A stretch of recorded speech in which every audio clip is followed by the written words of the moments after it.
Hello everyone. Today, I'll show you how to add particle effects to text in Adobe Premiere Pro. Go to your project panel and create a black video.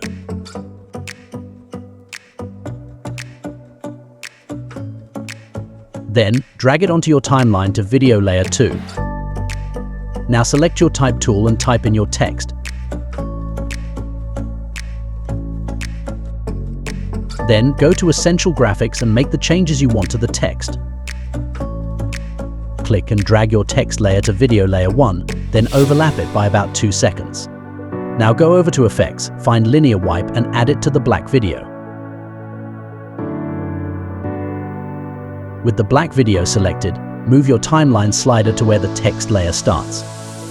Go to Effect Controls, click the stopwatch icon for transition completion, and modify the value of feather to 1500. Now, move your timeline slider to where the black video ends and change the completion value to 100% to create the particles rather than a normal fade. Change the blend mode of our black video to dissolve. Preview the particle effect by pressing the spacebar. You'll see the text enhanced with dynamic particle effects.